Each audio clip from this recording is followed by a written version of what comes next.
गुरु परंपरा योग संस्थान में आपका स्वागत है। भगवत गीता के सभी महत्वपूर्ण बिंदु इसमें आपको मिल जाएंगे। इस क्लास में भगवत गीता महाभारत के भीष्म पर्व से लिया गया है। कई बार ये क्वेश्चन आ जाता है कि भगवत गीता महाभारत के किस पर्व से लिया गया है। तो महाभारत के भीष्म पर्व से लिया गया है। महाभारत में कुल 18 पर्व हैं, भीष्म पर्व छठा पर्व है। और भीष्म पर्व में भी 23वें से 40वां जो अध्याय है, यानी कुल 18 अध्याय जो गीता का है, वो 23वां से लेकर के 40वां अध्याय वो लिया गया है। और श्लोक कितने हैं? तो 700 श्लोक हैं भगवत गीता में। भगवत गीता में कितने योग की चर्चा है? तो कर्म योग, ज्ञान योग और भक्ति योग, मुख्यतः 3 योग की चर्चा है। ज्ञान योग को ही सांख्य योग कहा गया। जो 18 अध्याय है वो कर्म योग, ज्ञान योग और भक्ति योग में बटा हुआ है, लेकिन एक एक अध्याय का नाम अलग अलग दिया हुआ है। कई बार ये भी क्वेश्चन में आ सकता है। भगवत गीता के रचयिता कौन है? वेद व्यास जी हैं। वेद व्यास जी ने लिखा है। इसमें संवाद किनके किनके बीच है? तो भगवान श्री कृष्ण अर्जुन को जो बता रहे हैं वही चीज वेद व्यास जी ने लिखा है। एक एक अध्याय को देखते हैं किस अध्याय का क्या नाम दिया गया है। तो पहला अध्याय है हमारा अर्जुन विषाद योग नाम से। जब युद्ध प्रारंभ हो रहा है तो अर्जुन शोक में डूब जाते हैं, अपने ही सगे संबंधियों को देख करके कि उनसे युद्ध करना पड़ेगा। तो पहला अर्जुन विषाद योग, तो ये तो आसानी से याद हो जाएगा। दूसरा सांख्य योग है। इसमें आत्मा का स्वरूप, स्थित प्रज्ञ योग की 2 महत्वपूर्ण परिभाषा भी इसमें है, 248 और 250 वाला। तीसरा कर्म योग कहा गया है। चौथा है ज्ञान कर्म संस्कार योग, कि आम लोगों तक योग कैसे पहुंचा, इससे संबंधित सवाल इस बार भी हुआ था। 5वां कर्म संस्कार योग है। इसमें संन्यास की चर्चा की गई है। उसके बाद है 6ठा आत्म संयम योग, योग रूढ़ साधक स्थान कैसा होना चाहिए, आसन कैसा होना चाहिए, साथ ही ध्यान योग की भी चर्चा की गई है। 7वां अध्याय हमारा है ज्ञान विज्ञान योग। इसमें प्रकृति की विकृति, ब्रह्म का रूप, देवों की पूजा के समय भाव कैसा होना चाहिए हमारा, और भक्त के 4 प्रकार जो बहुत इंपॉर्टेंट है वो 7वें अध्याय में हमारा आया हुआ है। 8वां अध्याय हमारा है अक्षर ब्रह्म योग। अंत समय में भाव जैसा होता है वैसे हमारी गति होती है। 9वां है हमारा राज विद्या राजगुह्य योग, ईश्वर पूजन और योग क्षेम जो इंपॉर्टेंट चीज है, योग क्षेम की चर्चा की गई है। तो योग क्षेम का क्या अर्थ होता है वो भी हम लोग देखेंगे, कई बार पूछ दिया जाता है। 10वां जो हमारा अध्याय है उसमें विभूति योग है। भगवान की विभूतियों की चर्चा की गई है, यानी तुलना की गई है। 11वां विश्व रूप दर्शन योग, बहुत आसान है। 11वां विश्व रूप दर्शन योग मतलब भगवान के जो विराट स्वरूप है, अर्जुन को वो स्वरूप भगवान दिखा रहे हैं, उसकी चर्चा 11वें में है। 12वां है भक्ति योग, भक्ति का स्वरूप इसमें बताया गया है। 13वां क्षेत्रज्ञ विभाग योग, क्षेत्र और क्षेत्रज्ञ किसको कहा गया है इससे संबंधित क्वेश्चन आ जाता है। 14वां है गुणत्रय विभाग योग, सत रज तम। 15वां जो अध्याय हमारा है वो है पुरुषोत्तम योग, यानी संसार रूपी पीपल वृक्ष जो अश्वत्थ वृक्ष की चर्चा की गई है वो 15वें अध्याय में दिया गया है। 16वां अध्याय हमारा है दैवासुर संपद योग, ये भी बहुत इंपॉर्टेंट है। दैवीय संपदा आसुरी संपदा की चर्चा है। उसके बाद है 17वां अध्याय श्रद्धा त्रय विभाग योग, यानी कि श्रद्धानुसार पूजन, त्रिविध आहार, त्रिविध यज्ञ। उसके बाद है मोक्ष संन्यास योग, इसमें संन्यास एवं त्याग का स्वरूप बताया गया है। फिर इसमें भी त्रिविध ज्ञान और त्रिविध कर्ता की चर्चा है। तो इस तरह से 18 के 18 अध्याय हैं। अब एक एक अध्याय का हम लोग लेते हैं और उसमें जो इम्पोर्टेंट है उसको निकाल लेते हैं। प्रथम अध्याय में किस महापुरुष ने कौन सा शंख बजाया, उसका नाम दिया हुआ है, वो रख लिया हुआ है। क्या पता एग्जाम में कुछ ऐसा पूछ दे। तो भगवान श्री कृष्ण ने जो शंख बजाया उसका नाम है पांचजन्य। अर्जुन के शंख का नाम देवदत्त है। भीमसेन ने जो शंख बजाया पौंड्र नाम का शंख उन्होंने बजाया। युधिष्ठिर ने जो शंख बजाया वह अनंत विजय नाम शंख बजाया। नकुल ने सुघोष नाम का शंख बजाया। सहदेव ने मणि पुष्पक नाम का शंख बजाया। द्वितीय अध्याय में आत्मा का स्वरूप बताया गया और आत्मा के स्वरूप से कई बार क्वेश्चन आ जाता है। तो आत्मा के स्वरूप के बारे में 16 से लेकर के 30 नंबर के श्लोक तक चर्चा है। कहते हैं कि असत की सत्ता नहीं और सत का अभाव नहीं, आत्मा अविनाशी है, इसका विनाश कोई नहीं कर सकता है। मारता तो शरीर को, प्रकृति को, आत्मा को कोई नहीं मार सकता है। अविनाशी जीवात्मा के शरीर नाशवान है, इसीलिए तुम युद्ध करो।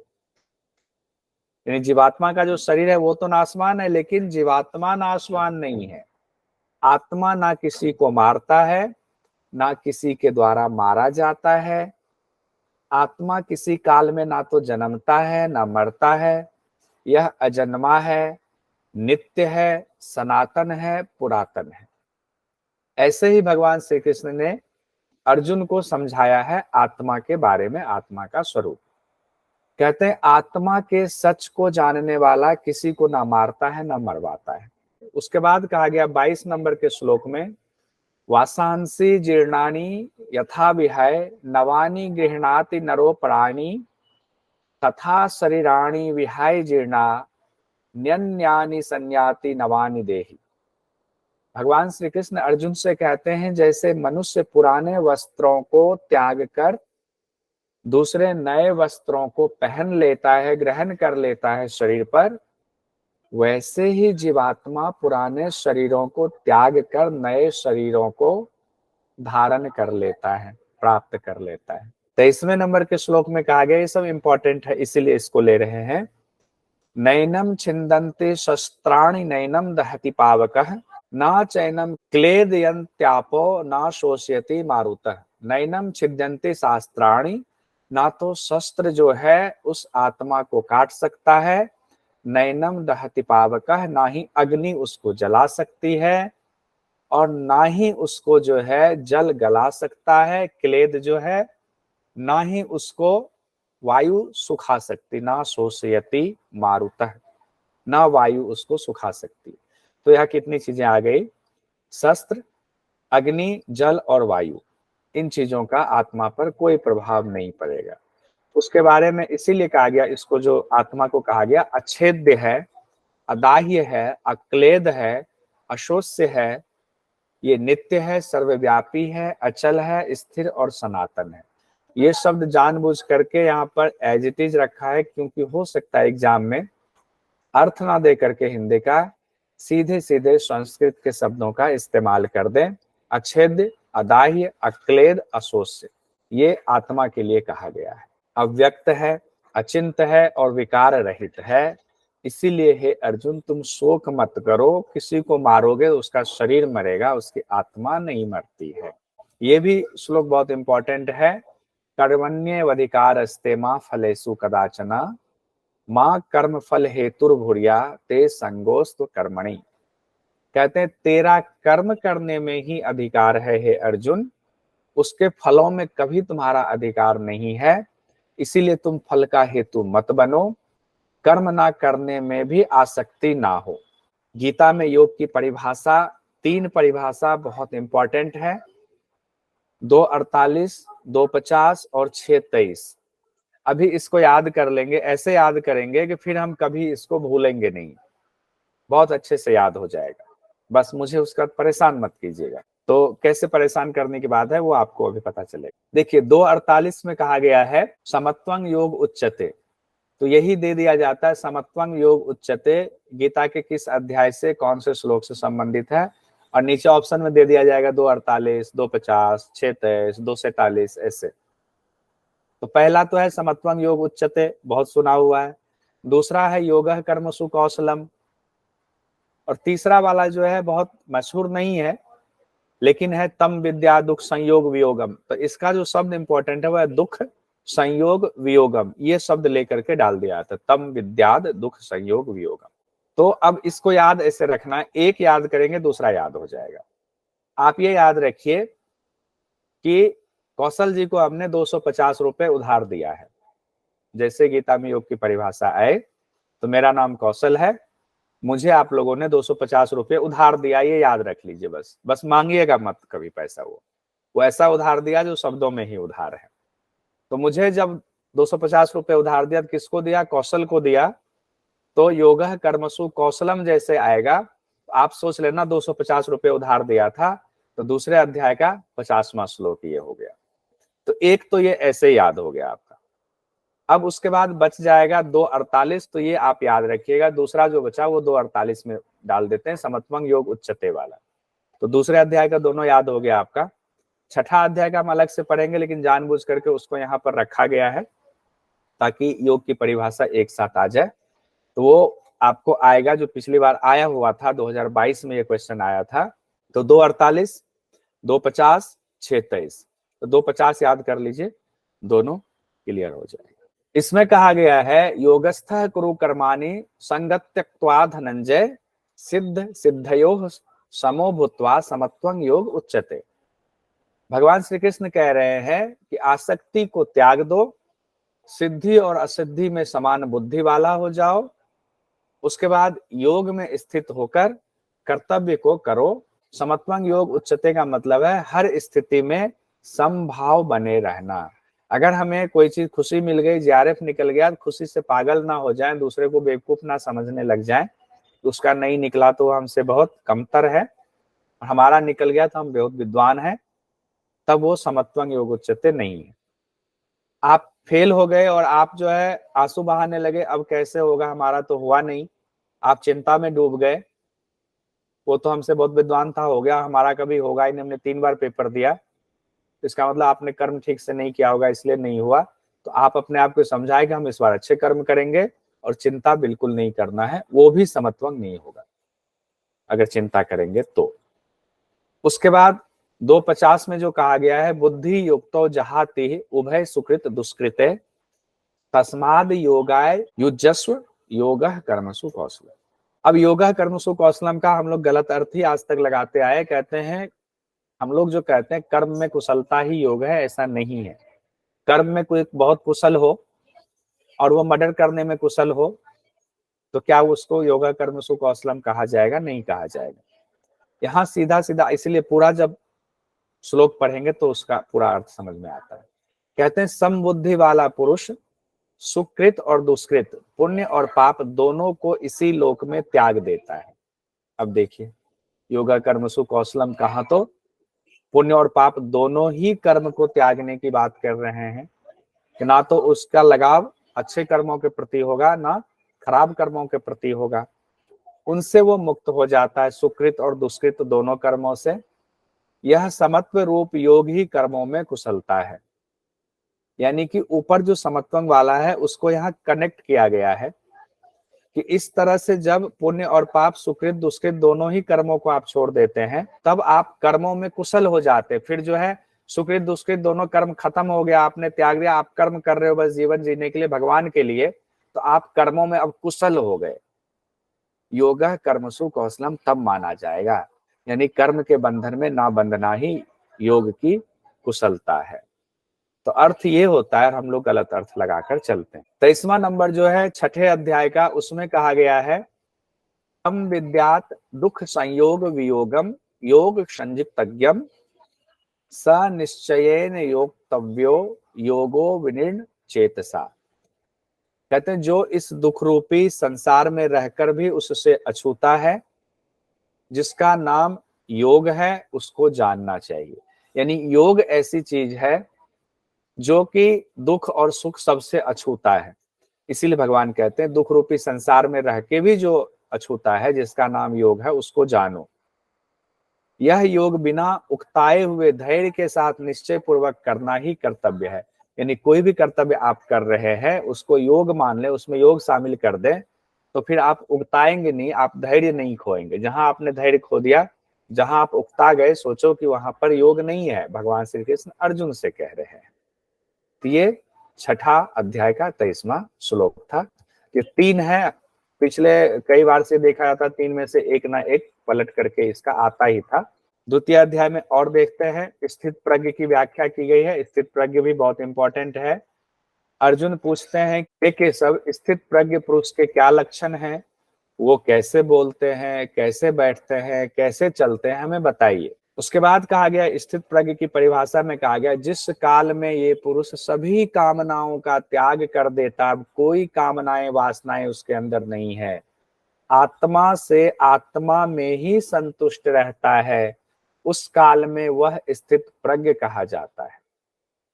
अब देखिए इसको काल से जोड़ दिया गया। काल से इसलिए जोड़ा गया कि हो सकता है कि अभी रजनीश जी इस काल में स्थित प्रज्ञ नहीं है, लेकिन है तो रजनीश जी। लेकिन रजनीश जी जब अभ्यास करते करते कल ही सपोज कीजिए इस स्थिति में पहुंच जाए उस समय कि आत्मा से आत्मा में अब संतुष्ट हैं, तो उस काल में वो स्थित प्रज्ञ कहे जाएंगे। उसके बाद कहा गया है, यानी कि समय विशेष को इसमें स्थित प्रज्ञ में जोड़ा गया है, ये ध्यान रखेंगे। दुख होने पर भी वह उद्वेलित नहीं होता है, और सुख पाने पर भी उससे दूर रहता है, ये नहीं कि सुख में एकदम पागल हो गए, इतना खुश हो गए कि हार्ट अटैक हो गया। राग भय क्रोध सब नष्ट हो गए हैं उनके स्थित प्रज्ञ के, वही स्थित प्रज्ञ है, वही स्थिर बुद्धि वाला है। स्थित प्रज्ञ को ये कहा, प्रज्ञा मतलब बुद्धि, ये ध्यान रखिएगा। स्थित प्रज्ञ और स्थिर बुद्धि एक ही है। प्रज्ञा हम बुद्धि को बोलते हैं, हम लोगों ने पातंजलि योग दर्शन में भी पढ़ा हुआ है। तो स्थिर प्रज्ञ कहें या स्थिर बुद्धि वाला कहें। उसके बाद कहा गया शुभ की प्राप्ति पर ना तो वह प्रसन्न होता है, अशुभ की प्राप्ति पर ना ही वो द्वेष करता है, दोनों ही स्थिति में सम बना रहता है। जैसे कछुआ सब ओर से अपने अंगों को समेट लेता है, वैसे ही यह पुरुष, यानी कौन पुरुष, स्थित प्रज्ञ या स्थिर बुद्धि वाला पुरुष, इंद्रियों के विषयों से इंद्रियों को हटा लेता है, तब उसकी बुद्धि स्थिर होती है। तो बुद्धि कब स्थिर होगी? जब अपने इंद्रियों को विषयों से वापस ले आएगा, तभी उसकी बुद्धि स्थिर होगी। यानी कि हालांकि ऐसे पुरुष इंद्रियों के विषयों से तो खुद को हटा लेते हैं, लेकिन आसक्ति का अभिनाश नहीं हुआ है। लेकिन जब परमात्मा का साक्षात्कार होता है, तब उस आसक्ति से भी निवृत्ति हो जाती है। तो स्थित प्रज्ञ को आप ऐसे कह सकते हैं कि वो संप्रज्ञात समाधि की स्थिति है, जोड़ने के लिए और समझने के लिए। तो भगवान कहते हैं जब उसका अभ्यास करते करते वो इस स्थिति में पहुंचता है कि परमात्मा का साक्षात्कार कर लेता है, तब जो आसक्ति उसकी है विषयों इंद्रियों के विषयों से हटा लिया, लेकिन आसक्ति कभी भी वापस जा सकता है। कहते हैं प्रभु का साक्षात्कार हो गया तो वो आसक्ति भी निवृत्त हो जाती है। कहते हैं आसक्ति का नाश नहीं होने पर ये इंद्रियां अचानक से बुद्धिमान पुरुष के मन को हर लेती है। कई बार देखिए कि कितनी बड़ी बात कही गई है। संप्रज्ञात समाधि में आप हैं, आपने कंट्रोल किया हुआ, हो सकता है कई बार कंट्रोल खत्म हो जाए और विषयों में फिर से आपकी इंद्रियां लग गई। यहाँ भगवान कहते हैं आसक्ति का नाश अगर नहीं होता है, ये इंद्रियां अचानक से बुद्धिमान पुरुष के मन को भी हर लेती है और उधर चली जाती है। इसीलिए साधक इंद्रियों को वश में करके ध्यान में बैठे, यानी जो आपने अब इंद्रियों को वश में किया है तो उस वहीं पे ठहर मत जाएं, अब ध्यान करके उसको आगे बढ़ाएं अपनी साधना को। उसके बाद कहा गया है, ये बहुत इंपॉर्टेंट है कि पुरुष का नाश कैसे हो जाता है, आखिर कौन सी ऐसी स्थिति बनती है कि पुरुष का नाश हो जाता है, पुरुष की बुद्धि हर ली जाती है। तो ये इससे संबंधित क्वेश्चन कई बार आया हुआ है और आ जाता है। कहते हैं विषयों के चिंतन से आसक्ति आती है, किसी विषय के बारे में आप चिंतन करेंगे तो उसके प्रति आसक्ति आती है। तो आ जाए विषयों के चिंतन से क्या आती है? आसक्ति आती, कामना आती, क्रोध आता है, क्या आता है? तो इसको तो मन ही मन जो लोग भी अभी क्लास में है माइक ऑफ रखते हुए ही बोले, विषयों के चिंतन से आसक्ति आती, विषयों के चिंतन से आसक्ति आती। और आसक्ति आई तो क्या होगा? आसक्ति आई तो कामना होगा। तो अब कामना, देखिए शब्द यही रखेंगे, आसक्ति से कामना हुआ और कामना अगर पूरी नहीं हुई तो क्रोध होगा, कामना में विघ्न पड़ गया तो क्रोध उत्पन्न होगा। तो डायरेक्ट ऐसे भी कह सकते हैं कामना से क्रोध उत्पन्न होता है, या कामना में विघ्न पड़ा तो क्रोध उत्पन्न होगा। क्रोध से क्या होगा? मोह या मूढ़ भाव आता है। सम्मोह, मोह या मूढ़ भाव, तीनों में से कोई। क्रोध बहुत करते हैं तो मूढ़ भाव आ गया, मोह आ गया। कहते हैं मूढ़ भाव यानी सम्मोह आ गया तो क्या हुआ? कहते सम्मोह आ गया तो आपका स्मृति विभ्रम हो गया, आपकी स्मृति में भ्रम उत्पन्न हो जाएगा, स्मृति आपकी खराब हो जाएगी। अब कहते हैं स्मृति में भ्रम उत्पन्न हो गया तो क्या होगा, आपकी बुद्धि का नाश हो जाएगा। कहते हैं बुद्धि का नाश हुआ तो क्या होगा, पुरुष अपनी स्थिति से गिर जाएगा। जब बुद्धि का नाश हो गया तो अब उसके लिए कुछ बचा ही नहीं। तो इसको 3 से 4 बार माइक ऑफ रखते हुए रिपीट कर जाए। विषयों के चिंतन से आसक्ति आएगी, आसक्ति से कामना आती है, कामना में विघ्न पड़ा तो क्रोध आएगा, क्रोध से सम्मोह या मोह आएगा, सम्मोह से स्मृति विभ्रम होगी, स्मृति में भ्रम उत्पन्न हुआ तो बुद्धि का नाश होगा, बुद्धि का नाश हुआ तो पुरुष अपनी स्थिति से गिर जाएगा। ये इस तरह से हम याद कर लेंगे, ये इंपॉर्टेंट पॉइंट है।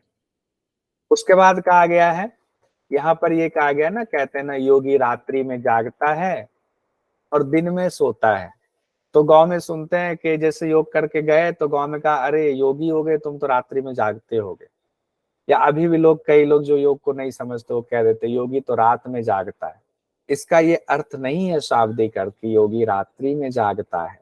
कहते हैं संपूर्ण प्राणियों के लिए जो अंधकार है रात्रि के समान है, उसमें वो जागता है। सपोज कीजिए चोरी करना, ये रात्रि है, अंधकार वाला व्यवहार है, तो योगी उसमें सतर्क रहेगा, वो कभी चोरी नहीं करेगा। ऐसी चीजें, मान लीजिए और सिंपल सा उदाहरण देते हैं, हम मैदे वाली चीजें खा रहे हैं मान लीजिए, और हमें पता है कि ये जो नुकसान करता है फिर भी खा रहे हैं, अरे कुछ नहीं होता एक दिन से, योगी सतर्क रहेगा, उसको पता है ये अंधकार वाली चीजें मामले से अवेयर रहता है, जागता है। यही रात्रि में जागना है।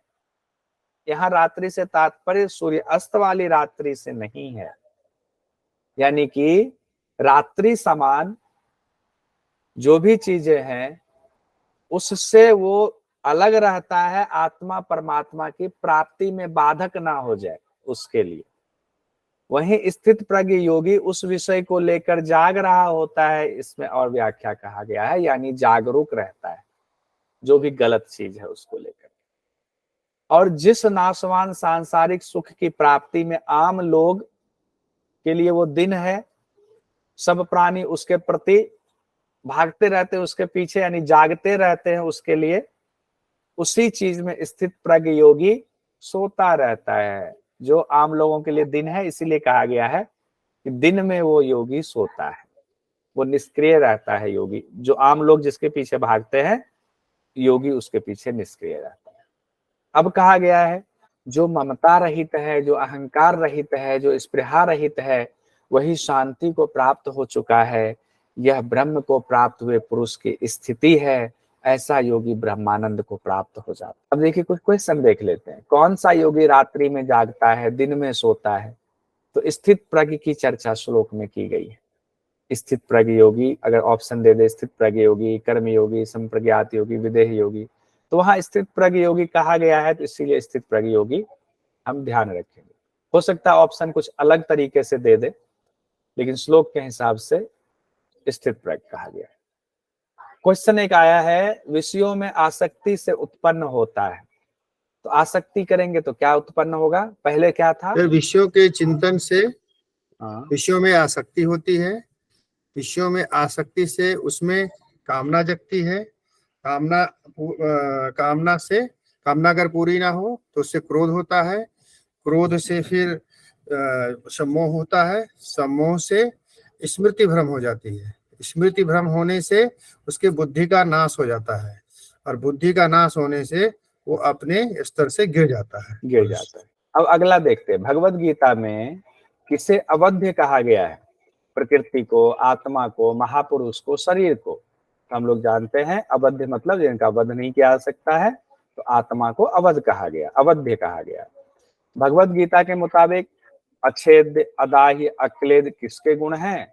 ईश्वर के, आत्मा के, प्रकृति के, योगी के। देखिए वैसे तो ईश्वर भी इन चीजों वो भी रहेगा, लेकिन जो कहा गया है श्लोक के हिसाब से वो आत्मा के, तो आत्मा के ही लेंगे।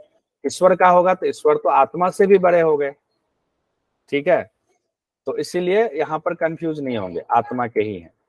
एक जो क्वेश्चन पूछा गया वो देखिए, ये क्वेश्चन पूछा गया था, अभी तो हमने जनरल क्वेश्चन ऐसे निकाल के अपनी तरफ से बना के दिया, और ये क्वेश्चन पूछा गया था। इसको देखिए, भगवत गीता के अनुसार निम्नलिखित अवस्थाओं को उचित क्रम में व्यवस्थित करें।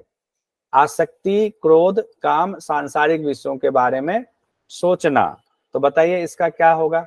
4 1 3 2। तो सबसे पहले था चिंतन, ठीक है, आप लोगों का सबसे पहले चिंतन। चिंतन से क्या हुआ? आसक्ति आई। आसक्ति आई। तो 4 1। उसके बाद क्या आया? कामना आई। कामना, कामना। उसके बाद कामना क्रोध कोई के अवरुद्ध होने से क्रोध। क्रोध आ गया।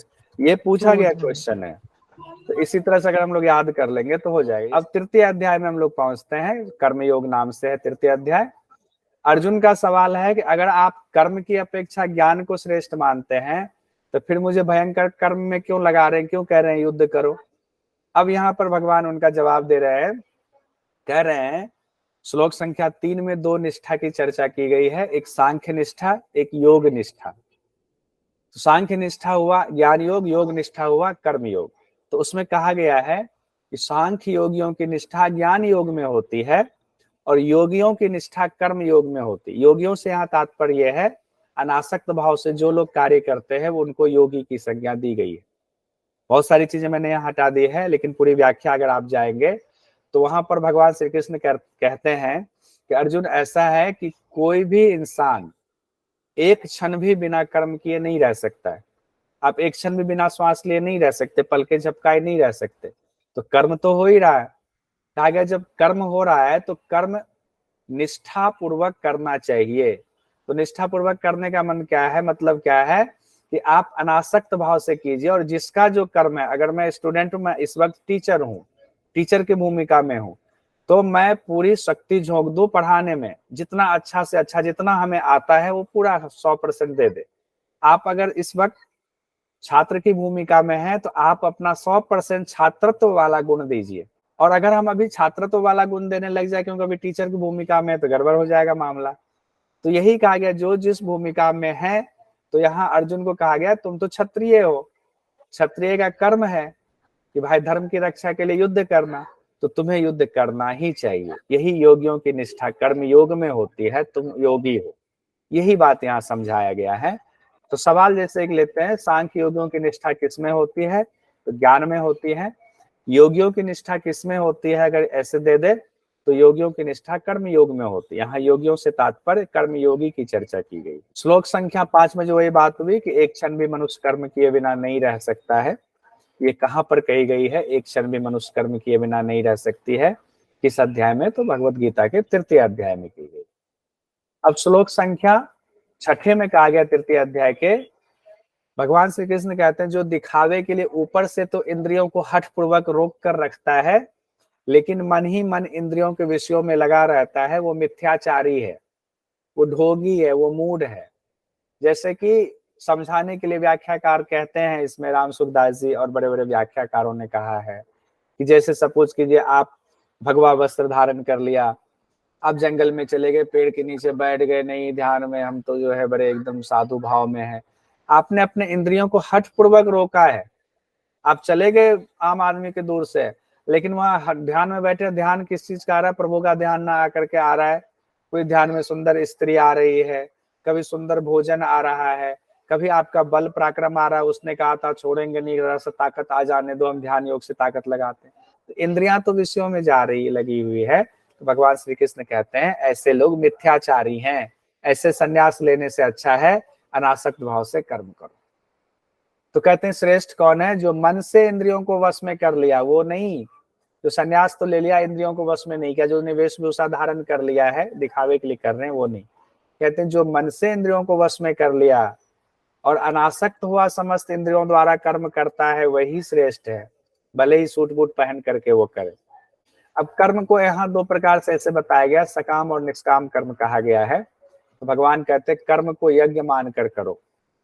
तो कर्म को हालांकि बाद में और कर्म के आगे व्याख्या दी गई है, वो देख लेंगे। या तो सकाम और निष्काम समझाने के लिए दिया गया है। उसके बाद 14वें और 15वें श्लोक में तृतीय अध्याय में कहा गया है परमात्मा से वेद उत्पन्न हुआ, वेद से कर्म समुदाय उत्पन्न हुए, कर्म समुदाय से यज्ञ उत्पन्न हुआ, यज्ञ से बारिश होती है, बारिश से अन्न उत्पन्न होता है, अन्न से संपूर्ण प्राणी उत्पन्न होता है। ये भी याद करना पड़ेगा। परमात्मा से वेद 4 से 5 बार रिपीट कर जाइए। अच्छा, इसको ना माइक खोल के सब लोग बोलते हैं, थोड़ा सा जोश आ जाए, एनर्जी आ जाए क्लास में थोड़ी देर के लिए। परमात्मा से वेद उत्पन्न हुआ, वेद से कर्म से, तो बोलिए परमात्मा से वेद उत्पन्न हुआ, परमात्मा से उत्पन्न हुआ, वेद से कर्म समुदाय आया, वेद से कर्म समुदाय आया, कर्म समुदाय से यज्ञ उत्पन्न हुआ, कर्म समुदाय से यज्ञ से बारिश हुई, यज्ञ से बारिश हुई तो अन्न उपजा, बारिश तो अन्न उपजा, और अन्न से संपूर्ण प्राणी उत्पन्न हुआ, अन्न को खा करके। अन्न हाँ, अब सब लोग माइक ऑफ कर लीजिए, सुन लीजिए। अब बहुत सिंपल भाषा में बताया था, एकदम याद हो जाएगा, अभी याद हो जाएगा।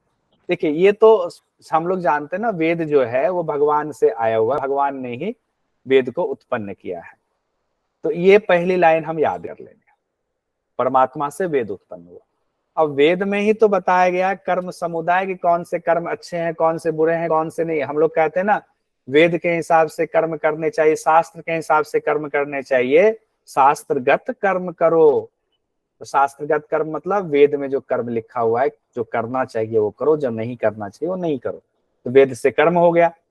अब कर्म करेंगे तो यज्ञ, यज्ञ तो पूरा सब कुछ यज्ञ ही है, कर्म को यज्ञ बना ले। दूसरा यज्ञ जो वेदी वगैरह में हम जो हवन करते हैं वो भी यज्ञ है।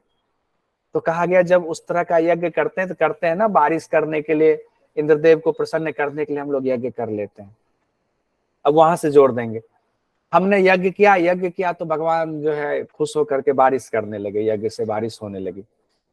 और जब यज्ञ से बारिश हुई तो बारिश से क्या हुआ, धरती पे जो है बारिश आई, बारिश से अन्न उपजा, और जब अन्न उपजा तो अन्न के खा करके संपूर्ण प्राणी जो है उत्पन्न होने लगे उस अन्न से।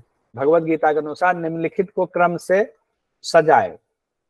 अब यज्ञ, अन्न, बारिश और कर्म अभी नहीं बोलना है, मैं जिनसे पूछूंगा वही बताएंगे। मृदुला जी बताइए, इसको क्रम से सजाइए। यज्ञ है, अन्न है, कर्म समुदाय चौथा, फिर उसके बाद आएगा यज्ञ पहला, चौथा पहला, फिर होगा बारिश, फिर बारिश, और फिर अन्न, चौथा पहला, तीसरा, और फिर 4 1 3 2। 4 1 3 2। तीसरे अध्याय के ही 20वें श्लोक में भगवान श्री कृष्ण कहते हैं, जनक आदि ज्ञानी जो हुए वो भी आसक्ति रहित कर्म करते थे और तभी उनको परम सिद्धि मिली। तो राजा जनक के बारे में कहा जाता है कि बहुत बड़े कर्मयोगी थे वो।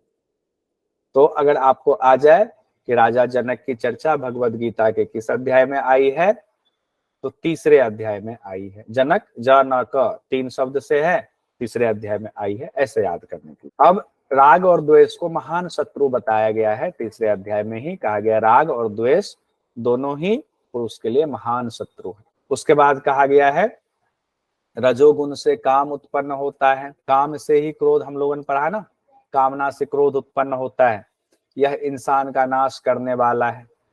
काम से क्या होता है, ज्ञान ढक जाता है, सम्मोह हो जाता है। और काम क्रोध का वास स्थान कहाँ है, इंद्रिय मन बुद्धि है। इंद्रिय ही तो अपने विषय में जा रही है ना, तो काम क्रोध का वास स्थान इंद्रिय मन बुद्धि है। तो भगवान कहते हैं इन महान पापी काम को खत्म कर दो। तो काम को क्या कहा गया है, महान पापी है, इसी को खत्म कर दो। उसके बाद है सूक्ष्मता का क्रम, श्लोक संख्या 42 और 43 में कहा गया स्थूल से सूक्ष्म और बलवान है इंद्रिय, इंद्रियों से सूक्ष्म और बलवान है मन, मन से सूक्ष्म और बलवान है बुद्धि, अब बुद्धि से भी सूक्ष्म और बलवान है आत्मा। ये भी याद करने में कोई बहुत परेशानी नहीं होगी। अभी एक बार बस कुछ समय के लिए ध्यान दे दीजिए, देखिए याद हो जाएगा। कैसे, स्थूल से तो सूक्ष्म जो होगा वो इंद्रिय होगा ना, हम जानते हैं स्थूल जो है पंच महाभूत है, तो स्थूल से इंद्रिय, क्योंकि शरीर हाथ कहता है यहाँ जाओ, तो हाथ को कौन कंट्रोल, कौन दे रहा है निर्देश, इंद्रिय निर्देश दे रहा है। तो इंद्रिय जो है बलवान हुआ, इसका मालिक हो गया हाथ का, और इंद्रियों का स्वामी कौन है, मन है। एकादश इंद्रिय, 5 कर्म इंद्रिय, 5 ज्ञान इंद्रिय, तो मन स्वामी है। तो उस इंद्रिय में भी सूक्ष्म मन हो गया और वो बलवान भी हो गया, क्योंकि मन जो है सब चीज कहता है। अब मन कैसे डिसाइड करता है कोई चीज, तो बुद्धि से डिसाइड करता है। बुद्धि कहता है मन को, नहीं तुम जो सोच रहे हो वो गलत है, ये गलत मत करो, तो मन से भी सूक्ष्म और बलवान बुद्धि हो गया। और बुद्धि से भी सूक्ष्म और बलवान आत्मा है, क्योंकि आत्मा रथ का राजा है, रथ पे बैठा हुआ है। बुद्धि को सारथी कहा गया।